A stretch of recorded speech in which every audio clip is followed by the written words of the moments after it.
एकांत जनार्दनी जनार्दनी जनार्दनी ज्ञानाबाईच्या चरणी ज्ञानाबाईच्या चरणी शरण येता जनार्दनी शरण येता जनार्दनी सर्व सुखाच्या लहरी सर्व सुखाच्या लहरी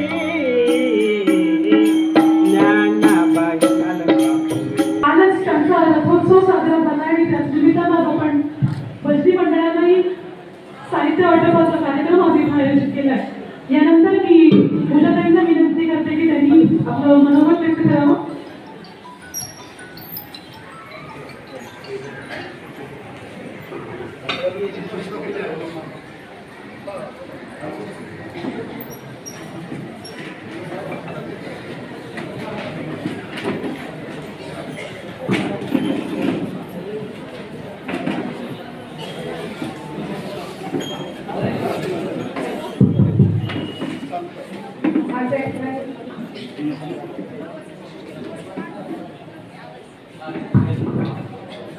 आज या ठिकाणी आपल्या कुलधरण भागात सन्माननीय आमदार रोहितदादांच्या माध्यमातून त्याचबरोबर कर्जत एकात्मिक विकास संस्थेच्या मतदारसंघाचे भाग्य विधाते आमदार सन्माननीय रोहितदादा पवार, त्याचबरोबर या ठिकाणी उपस्थित असलेल्या सर्वच माझ्या सहकारी पदाधिकारी आणि माझ्यासमोर बसलेले सर्वच माझ्या श्रेष्ठ अशा तमाम महिला भगिनींचं मी सर्वप्रथम तुम्हाला सर्वांच्या टाळ्यांच्या गजरात सहर्ष स्वागत करते. खरं तर आज या ठिकाणी आदरणीय दादांनी महिलांना निर्धूल चुली दिल्या आणि त्याचबरोबर महिलांसाठी बचत गटासाठी कर्ज वाटप दादांच्या माध्यमातून होत आहे. त्याबद्दल तमाम महिला भगिनींच्या वतीनं दादांचं पुरुष एकदा आभार मानते, कारण अशा प्रकारचं नेतृत्व आपल्या कर्जत जामखेड मतदारसंघाला लाभलेलं आहे. खरं तर सांगावंसं असं वाटतं की तळागाळातील गोरगरीब महिलांपर्यंत पोहोचणारे, सर्वसामान्यांना आपलेसे वाटणारे, सर्वात महत्त्वाचं म्हणजे प्रत्येक कार्यामध्ये हिरारीने पुढाकार घेणारे आणि उदात्त विचारांवर चालणारं एक आदर्श व्यक्तीवर आणि आमदार रूपातील राजा माणूस म्हणजे आदरणीय रोहितदादा पवार. या राजा बुद्रुक एक खेडेगाव आहे आणि या खेडेगावामध्ये आदरणीय दादांच्या माध्यमातून अनेक अशी भरीव कामगिरी केलेली आहे आणि 2000 झाडांचं वृक्षारोपण दादांच्या माध्यमातून केलेलं आहे. जर झाडं लावता आली तर ती जगवताही आली पाहिजे आणि अशा प्रकारची भूमिका दादांची आहे आणि अशा पद्धतीनं दादांनी आमच्या गावात तर खूप कार्य दादांच्या माध्यमातून होत आहे. तर राष्ट्रीयकृत बँकेच्या माध्यमातून 28 कोटी रुपयांचं कर्ज जामखेड मतदारसंघातील महिलांना दिलेलं आहे आणि त्यामुळे काय झालेलं आहे, महिलांचे छोटे छोटे उद्योग धंदे उभा राहिलेले आहेत आणि उभा राहून महिला कर्तृत्वावर स्वतःच काहीतरी करण्याचा प्रयत्न करत आहेत. भरपूर या गोष्टींच्या माध्यमातून सर्वात सांगायचं जर झालं तर गेल्या वर्षी मला तुम्हाला सांगावं आवर्जून वाटतं की निर्भूत मुलींचं वाटप करण्यात आलं. जप्त होण्याची आहे, एकमेकांशी विद्युत करण्याची आहे. कर्जत पासूनची सुरुवात होती ती राशीपर्यंत प्रत्येक प्रशासकीय इमारती या दादांच्या माध्यमातून आणल्या. आपण जर दादांचं फेसबुक चॅनल बघत असला, फेसबुकला जर आपण असता, आज बऱ्याच माझ्या महिला भगिनी रानात काम जरी करत असल्या तरी 2 ते 3च्या सुट्टीत मात्र व्हॉट्सअप फेसबुक बघत असतात. कारण मला माहित आहे जेव्हा मी बाहेर माग असते तेव्हा माझ्या बरेच बायका मोबाईल घेऊन बसलेल्या असतात. इंस्टावर येता येता नेहमीच उशीर होतो. उशीर झाला त्यासाठी आपल्या सर्वांची दिलगिरी व्यक्त करतो. पण आपल्याच तालुक्यामध्ये होतो आणि एखाद्या गावामध्ये गेल्यानंतर शेवटच्या व्यक्तीची अडचण सुटूच नाही, त्या गावातून बाहेर जाऊसं मला वाटत नाही. असं करता करता बराच उशीर त्याच्यामध्ये होतो. पण तरीसुद्धा इथं आल्यानंतर ज्या पद्धतीने आपलं आध्यात्मिक मार्गदर्शन इथं भजनाच्या माध्यमातून होत होतं, तर मला असं वाटलं की तुम्ही योग्य वातावरणामध्ये या ठिकाणी बसलेला आहात आणि सभामंडप सुद्धा चांगला आहे, तर कुठलीही अडचण नसावी.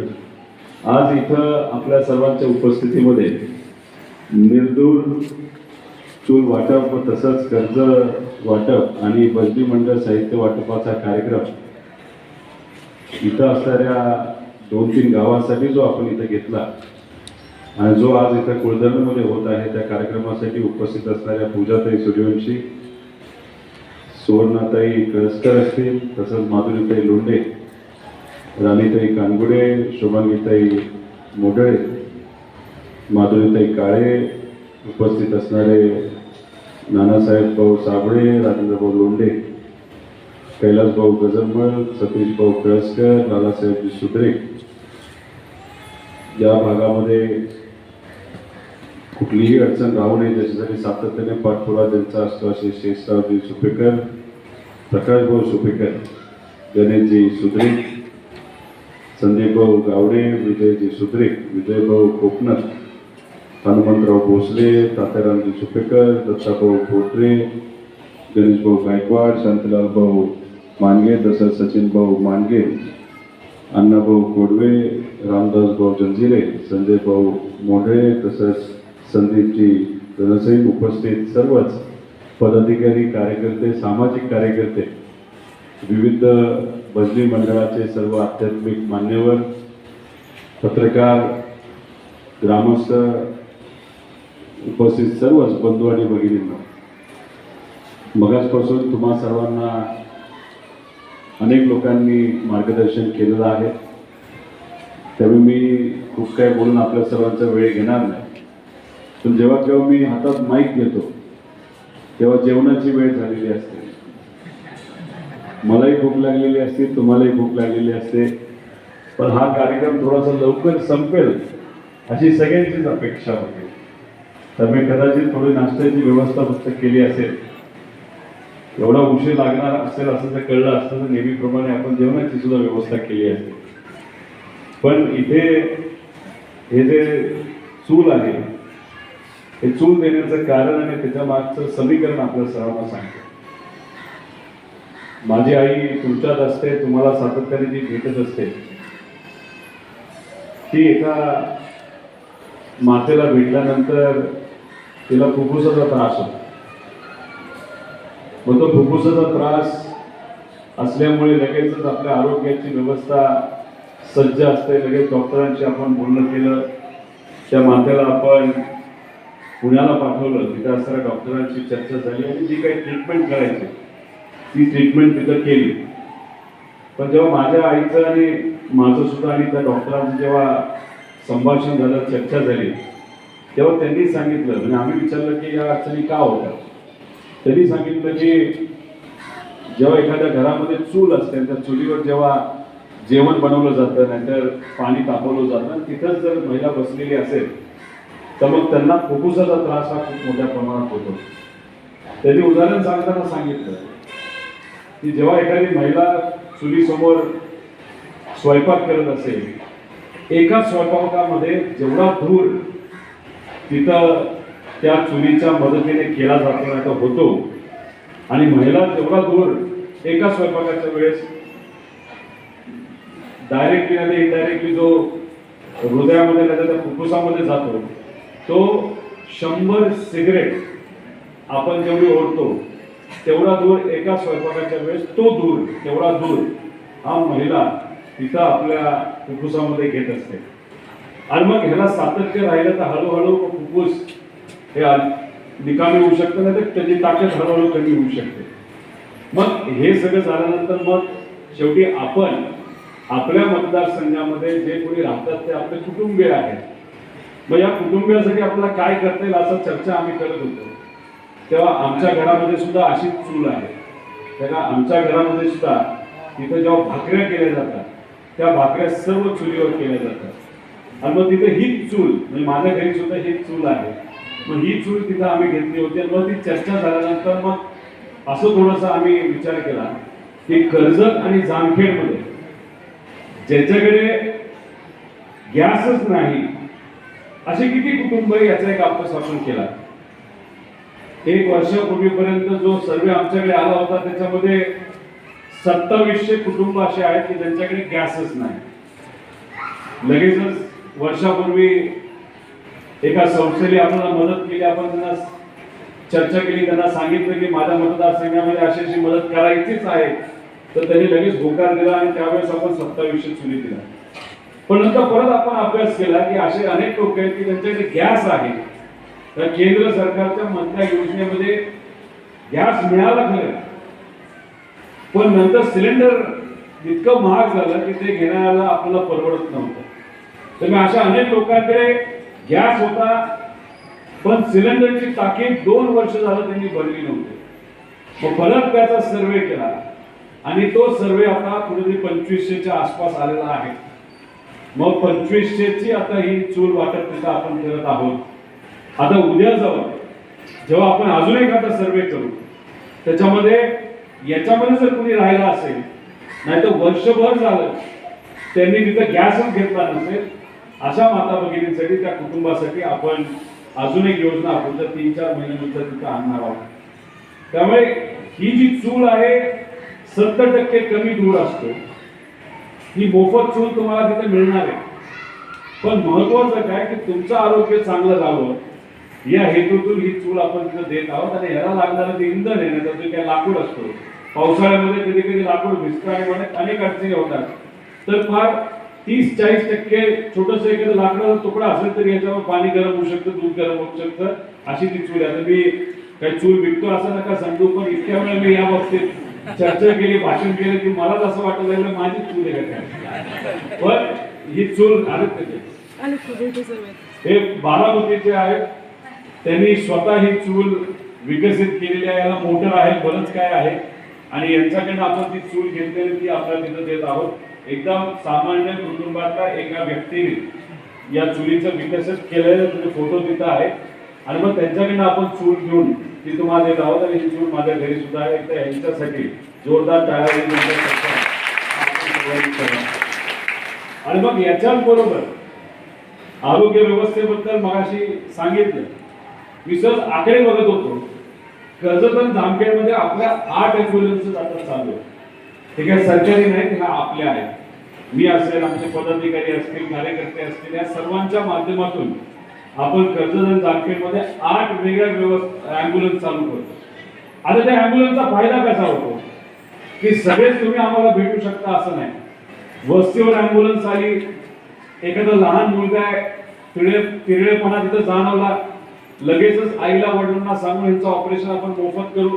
असे 100 पेक्षा जास्त तिरळेपणाचे ऑपरेशन आपण केलेले. काय आपले वडीलधारी येतात, म्हणतात की आम्हाला कमी दिसते, वय झाले म्हणून कमी दिसतं का काय, पण खरं कारण असं असतं की त्याला मोतीबिंदू झालेला असतो. आणि त्या मोतीबिंदूला जर आपण काढलं नाही, ते खपली असते डोळ्यावरची, तर मग तो काच बिंदू बनतो. आणि काच बिंदू बनला की तुम्हाला आयुष्यभरासाठी कधीच दिसत नाही. मग असे आपण 5,000 ऑपरेशन हे फक्त मोतीबिंदूचं केलंय. एक ऑपरेशन हे 25,000 रुपयाचं असतं. तर 5,000 लोक गुणिले जर 25,000 केलं तर 12 कोटी रुपये हे मोफत ऑपरेशन कर्जत जामखेडमध्ये गेल्या 4 वर्षामध्ये आपण फक्त डोळ्याची केलेली आहे. हृदयाचं वेगळं, इतरही काही महिलांचे खास प्रश्न असतात, काही कॅन्सरचे असतात. त्यामुळे या सगळ्या गोष्टींवर आपण काम करत असतो. कारण शेवटी तुम्हालाही माहिती, मलाही माहिती, या जगामध्ये सगळ्यांना माहिती, एक तर घर चालवायचं असेल तर तुमचं उत्पन्न वाढलं पाहिजे, नाही तर तुमचा खर्च कमी केला पाहिजे. आता आरोग्यावर जो आपला खर्च होतो तो खूप मोठा असतो.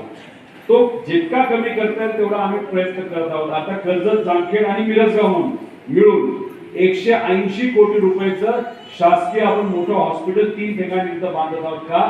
सामान्य लोकांना आरोग्य व्यवस्था ही परवडली पाहिजे. ऑपरेशन असतील, काय असतील, आपल्याच कर्जत जामखेडमध्ये व्हावी. आणि कर्जत जामखेड कदाचित पहिल्या 3 मधला मतदारसंघ येतो ज्याच्यामध्ये 3 उपरुग्णालय आपण मंजूर करून आणलेले आहेत. याचा फायदा हा नक्कीच आपल्या सर्वांना आरोग्याच्या अनुषंगाने आपण करतो. त्याच्याच बरोबर MIDCचा मुद्दा सांगितला. MIDCच्या बाबतीत तुम्हाला सर्वांना माहिती, राजकारण कुणी किती काय केलं. खरं तर करायचे कारण नव्हतं, कारण आपला प्रयत्न काय होता, MIDC आली. कारण मी शब्द देत असताना शेतकऱ्यांना शब्द दिला होता, माता भगिनींना शेतकऱ्यांना, युवांना दिला होता. रोडचे प्रश्न वगैरे हा तर महत्वाचा आहे, तो बऱ्यापैकी आपण मार्गी लावला. पण माता भगिनींना असं सांगितलं होतं की काही झालं तरी तुमच्या घरातून आपण पिण्याचं पाणी आणू. या कर्जत जामखेडमध्ये आपण 350 कोटी रुपये हे फक्त या 200 गावामध्ये पिण्याच्या पाण्याच्या योजनेसाठी मंजूर करून आणले आणि अनेक 22 गावांमध्ये काम पूर्ण झालं. बाकी गावांचे काम 3 महिन्यांपुढे पूर्ण होईल. म्हणजे येत्या 6 महिन्यानंतर पुढे तुम्हाला कधीही डोक्यावर हांडा लागणार नाही. 100% तुमच्या घरापर्यंत पाणी पोहोचवण्याचं काम हे आम्ही सर्वांनी मिळून तिथं केलेलं आहे. फक्त हे काम तुमच्या गावामध्ये चाललंय ते चांगल्या क्वालिटीचं चाललंय का बघा. आम्ही बघतो, पदाधिकारी बघतात. तुम्हाला काय वाटलं तर आमच्या तिथं त्या गावामध्ये असलेल्या पदाधिकाऱ्यांना सांगा, ते आपण अधिकाऱ्यांकडून करून घेऊ. थोडी काही गावं आहे तिथं काम निकृष्ट चाललंय, पण आपलं लक्ष आहे. कारण मला माहिती आहे की एखादा कॉन्ट्रॅक्टर आला, त्यांनी पैसा बनवला, तो निघून गेला, पण नुकसान कोणाचं होतं ते तुमचं होतं. कारण पाईपीतून पाणीच जर तुमच्या वस्तीवर आलं नाही तर तुमचं आयुष्यभर तो पिण्याचा पाण्याचा प्रश्न सुटू शकत नाही. म्हणून आम्ही सर्वजण एवढं खोलात जाऊन कुठं पाणी पोहोचतंय, कुठं पोहोचत नाही, किती खड्डा झालाय, किती खोल घेतलंय, हे सगळं तिथं आपण बघत आहोत. त्यामुळे ते निश्चित राहा. माझ्या युवांना दिलेला शब्द होता MIDC आणि माझे युवा म्हणजे माझे मित्र म्हणले, नाही तर माझ्या बहिणी म्हणल्या, तर तुमची मुलं, तुमचे भाऊ, तुमचे पुतणे, तुमचे नातू नात, तर ह्यांना कुठे ते हाताला काम मिळावं यासाठी मी MIDC आणत होता. या भागाचा सर्वे झाला, पण इथं ऊस आणि हा सगळा परिसर असल्यामुळे इथं आपल्याला MIDC करता येत नव्हती. थोडासा ड्राय भाग लागतो. तर कर्जत जामखेडचा सगळा सर्वे करून आपण दोन्ही तालुक्याच्या मध्ये 1000 एकराची MIDC मंजूर करून आणली होती. ठीक आहे, माझ्या विरोधकांनी राजकारण केलं तो विषय वेगळा, पण त्यासाठी आपण प्रयत्न का करत होतो की 2 वर्षापूर्वी आपल्याला स्थगिती दिली MIDC ला. ती दिली नसती तर आतापर्यंत 2 कंपन्या तिथं येऊ शकल्या असत्या. कारण का या देशामध्ये कुठल्याही व्यावसायिकाला नाही तर मोठ्या बिझनेसमॅनला पवार साहेबांनी फक्त सांगितलं की कर्जतच्या MIDC मध्ये तुम्हाला इन्व्हेस्टमेंट करायची आहे, तुम्हाला गुंतवणूक करायची आहे, तिथल्या युवांना हाताला काम द्यायचंय, तर कुठला असा मोठा बिझनेसमॅन व्यवसाय की जो नाही म्हणणार नाही. 100% त्यांनी तिथे इन्व्हेस्टमेंट केली असती. पण ठीक आहे, 2 वर्षाचं राजकारण झालं. पण मी एक तुम्हाला सर्वांना सांगतो, तुमच्या सगळ्यांच्या आशीर्वादाने नक्कीच मी परत एकदा आमदार बनेलच. सरकार तर आपल्याच विचाराचं तिथे येणार आहे. त्यामुळे त्या MIDCच्या फाईलवर कदाचित तुमच्या आणि पवार साहेबांच्या आशीर्वादाने सही सुद्धा कदाचित माझीच असेल अशी परिस्थिती नक्की होऊ शकते. कारण तुम्ही किती लोकांचा विषय थांबवण्याचा प्रयत्न केला तर एक वेगळी शक्ती असते जी आपल्या पाठीशी असते आणि ती शक्ती नेहमी तुमचा विचार करत असते, ठराविक लोकांचा नाही. पण जे सामान्य लोक जे मनाने चांगले म्हणजे तुम्ही सर्वजण यांचा विचार ते तिथे करत असतात आणि तो सुद्धा लवकरात लवकर विषय आपण मार्गी लावू.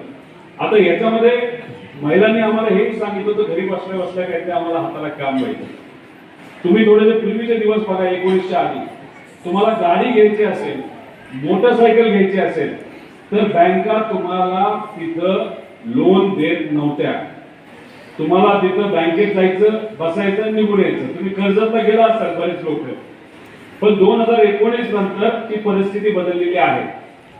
म्हणजे त्या शेतकऱ्याला मोठ्या प्रमाणात लोन मिळायला लागले. गाड्या घेतलं तरी लोन मिळते, ट्रॅक्टर घेतलं तरी लोन मिळते, JCB घेतलं तरी लोन मिळते, मोटरसायकल घेतली तरी लोन मिळते.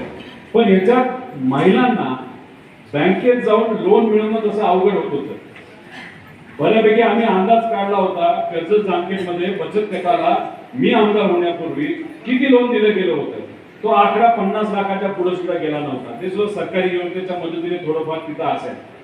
पण 2019 नंतर ह्या ज्या सगळ्या पदाधिकारी, महिला पदाधिकारी आहेत, आमचे ज्योतिताई असतील, त्यांचा पूर्ण स्टाफ आहे KJIDFचा, आमचे पदाधिकारी त्याचे सगळे मागे बसलेले आहेत. महिलांचा विषय असला तरी आम्हाला मदत करतात, पण महिलांच्या कार्यक्रमामध्ये ते सहभागी होत नाही. माझी आई सहभागी होतात, पण यांचाही खूप मोठा त्याच्यामध्ये वाटा आहे. आणि गेल्या करोनाचं 2 वर्ष सोडून द्या, 3 वर्षामध्ये कर्जत आणि जामखेडमध्ये तुमच्यासारख्या बचत गटाला आपण 28 कोटी रुपये तिथं बँकच्या मदतीने दिलेले आहे.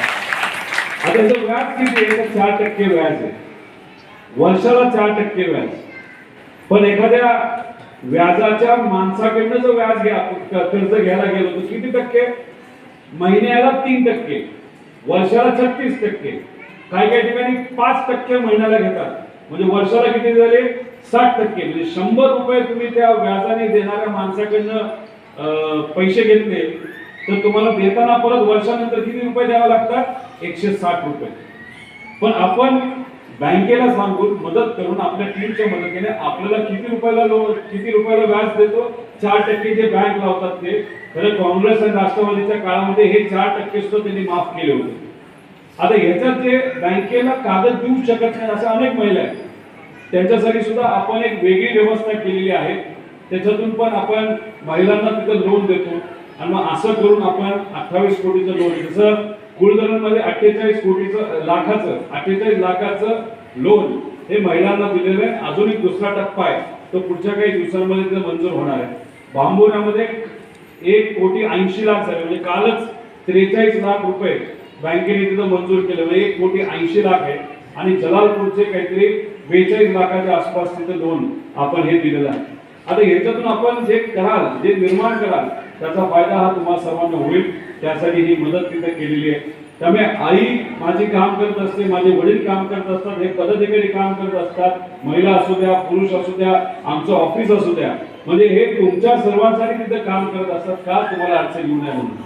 जसं विम्याचा पैसा, पूर्वी विम्याचा पैसा मिळवण्यासाठी तुम्हाला तहसीलदारकडे जावं लागत होतं, तिथं कृषी अधिकाऱ्याकडे जात होतं, मग आंदोलन करायला लागत होतं. आता मी आमदार होण्यापूर्वी तुमचं ज्वारीचं का बाजरीचं तिथं विम्याचा पैसा अडकला होता. मग नंतर तुम्ही सांगितलं, विनंती केली, आणि मग विनंती केल्यानंतर आपण लगेच पाठपुरावा केला, तुम्ही आशीर्वाद दिला, मी आमदार झालो. 3 महिन्यामध्ये कर्ज जामखेडचे 110 कोटी रुपये जे तुम्हाला कधी मिळणारच नव्हते ते आपण मिळवून दिले. शेतकऱ्याच्या खात्यामध्ये 110 कोटी निधी तिथे गेला. तसंच आपलं आत्ताची परिस्थिती आहे. खरं तुम्हाला ऑक्टोबर महिन्यामध्येच पैसा यायला पाहिजे होता आमच्या शेतकऱ्यांना, आमच्या महिलांना, पण तो आला नव्हता. त्याला पाठपुरावा आपण केला आणि गेल्या 20 दिवसापूर्वी 97 कोटी रुपये हे कर्ज तालुक्यासाठी विम्याचे तिथं मंजूर झालेले आहे. तुमच्या 8-10 दिवसामध्ये पैसे येतील. तुम्हाला अजून एक माहिती, दुष्काळ निधी असतो जो तुम्हाला मिळालेला नाही, दौंडला मिळालेला आहे, करमाळ्याला मिळालेला, म्हणजे 41 तालुक्यांना मिळाला. पण आपला जिल्हा आणि असे 12 जिल्हे सरकारकडनं वगळण्यात आले होते, कारण त्याचं दुर्लक्ष झालं, त्याचं पालकमंत्र्यांनी काम केलं नसेल. आणि मग आपण त्याचा पाठपुरावा केला. आता ती पण फाईल सरकारच्या टेबलवर आहे, ती लवकरच सँक्शन होईल. त्यामुळे विम्याचा पैसा तुम्हाला वेगळा मिळणार, पण दुष्काळ निधी जो कदाचित तुम्ही कल्पना सुद्धा केली नसेल की तुम्हाला मेन हा पुढच्या महिनाभरात या सरकारला आपण त्यांना भाग पाडू आणि तो पैसा सुद्धा तुमच्या खात्याला आपण आणल्याशिवाय राहणार नाही. त्यामुळे हे सरकार किती वेळ वाकडं असलं तरी 100% मी तुम्हाला सांगतो, तुमच्या प्रेमापोटी तुम्ही मला जो आशीर्वाद दिला आणि आम्ही सगळे मिळून या सरकारला गुडघेवर आणू, पण तुम्हाला मदत केल्याशिवाय आम्ही राहणार नाही. हे सगळे मुद्दे. त्यामुळे अशा पद्धतीने महिलांचं आरोग्य, त्याच्याबरोबर जे काय आम्हाला जमतंय, जे काय करता येते, आरोग्यापासून सगळं हे सगळं आपण तिथे करतोय. ॲम्ब्युलन्सची तुमच्याकडे येते 8 ॲम्ब्युलन्स मिळून गेल्या 4-5 वर्षामध्ये 4.5 लाख किलोमीटर हे ॲम्ब्युलन्स चाललेले आहे. 11,000 तास ते जे डॉक्टर आहेत त्यांनी तिथं तुम्हाला सेवा दिलेली आहे. आणि किती लोकांना फायदा झाला तर 1,24,000 लोकांना फायदा झालेला आहे. पण त्याच्यात काही लोकांना डबल झालं, ती नावं आपण डबल घेतली नाही, फक्त एकदाच फायदा झाला असेल तर असं ते आहे. तर ही जी सेवा, ही सेवा दिसत नाही, कारण शेवटी ह्याच्यामध्ये ह्याला सेवा आपण म्हणतो. आणि जे रस्ते, जसं आता कुळधरणमध्ये आपण बसलोय, कुळधरणला आपण जिथं बसलो आहे त्या कुळधरणला दोन्ही बाजूला आपण बघितलं तर कर्जतला आपण जोडलेला आहे नवीन रोडली, त्यासाठी आपण 5.5 कोटी निधी दिलाय. राशीनला 5.5 कोटी 52 लाख निधी दिलाय. आणि श्रीगोंद्याला जोडण्यासाठी, नगरला जोडण्यासाठी, भिगवणला जोडण्यासाठी, दौंडला जोडण्यासाठी 84 कोटी रुपये निधी आपण तिथे दिलेला आहे. म्हणजे कुळधरणला हे जे गाव आहे या गावाला सगळीकडनं जोडण्यासाठी आणि या गावातून तिथपर्यंत दुसऱ्या गावापर्यंत जाऊपर्यंत मधल्या गावांना मदत व्हावी म्हणून आपण आतापर्यंत 94 कोटी रुपये या भागामध्ये फक्त रोडसाठी तिथे टाकलेला आहे.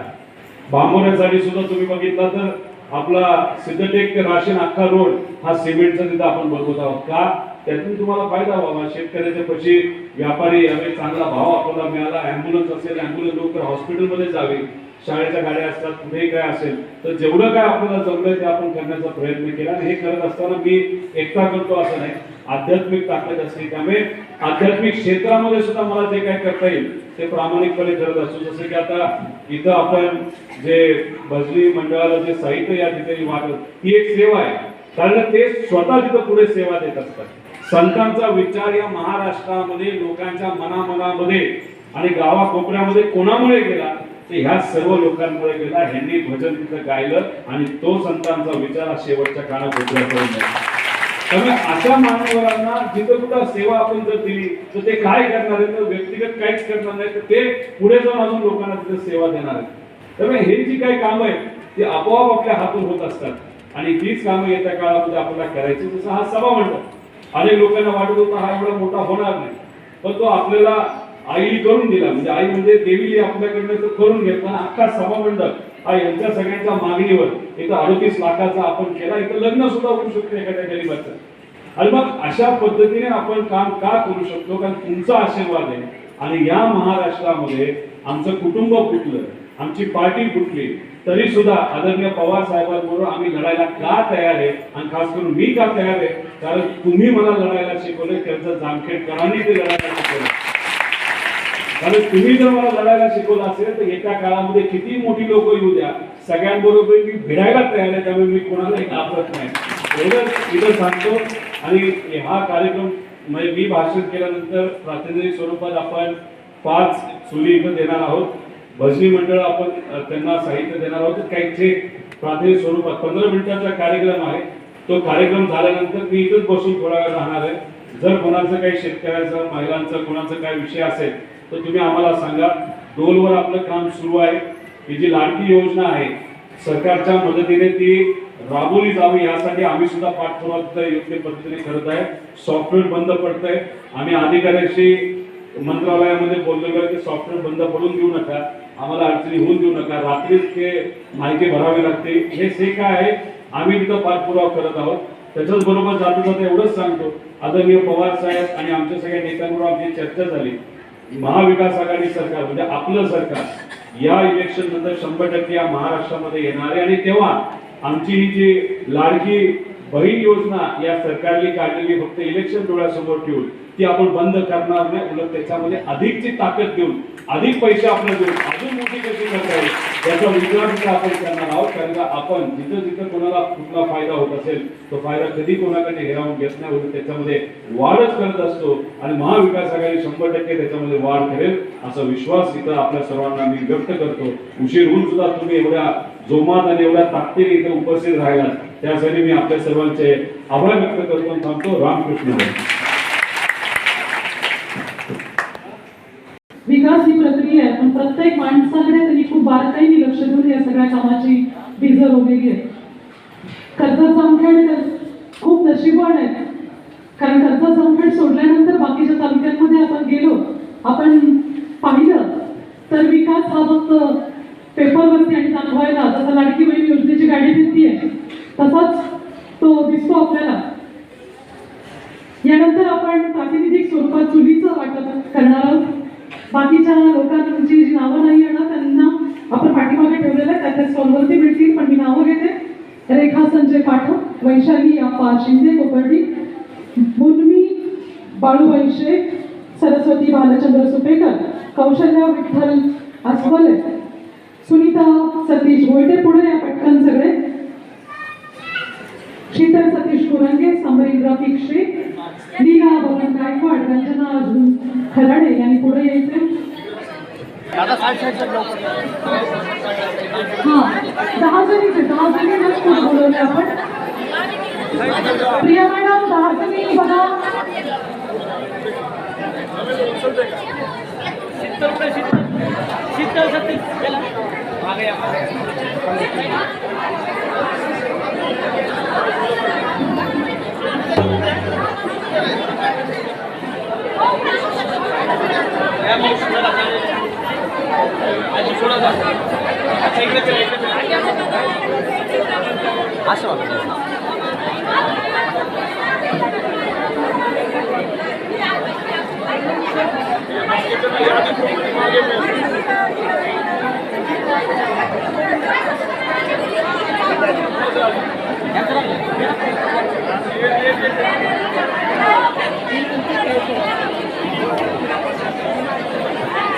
बाकीच्या लोकांना यादीप्रमाणे मिळणार आहे. कृपया व्यासपीठाजवळ गर्दी करू नका.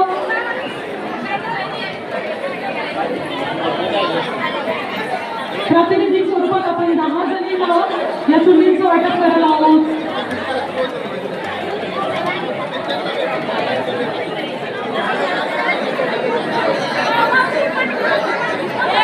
संजय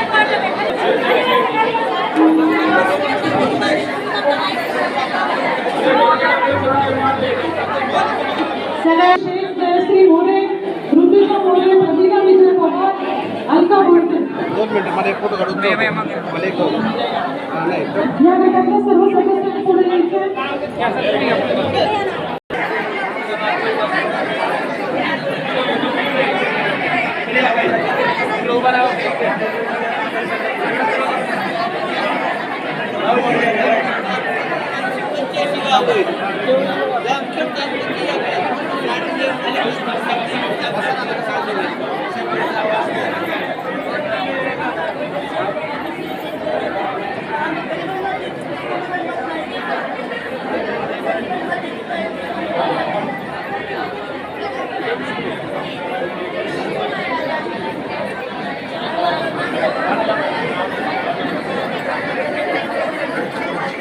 खोटेवाडीचे भजनी मंडळ, खोटेवाडीचे भजनी मंडळ समोर या. चला या समोर. चला तुमचे रेफरी संस्था येतं ना, नंतर नाव सांगा कोण.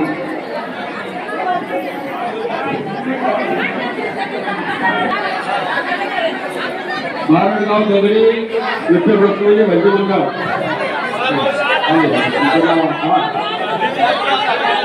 चला गावातल्या भजनी मंडळ, चला खोटेवाडी भजनी मंडळ आपापले साहित्य घ्या.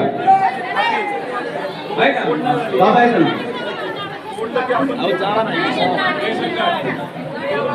नंतर बेलवडी भजनी मंडळ,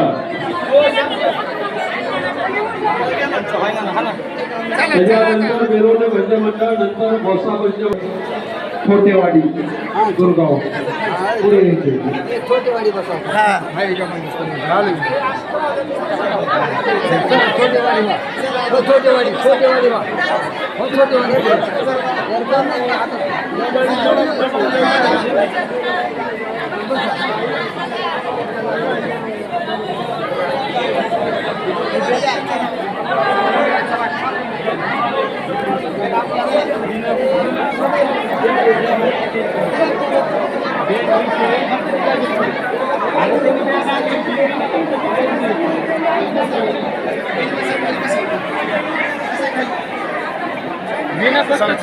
हा का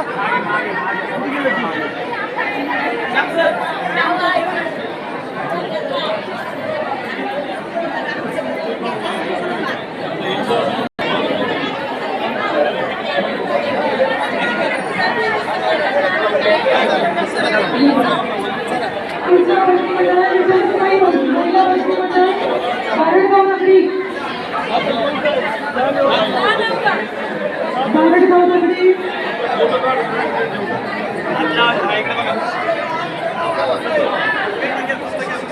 पुढचं बेलवंडीचं आहे बेलवंडी भजनी मंडळ.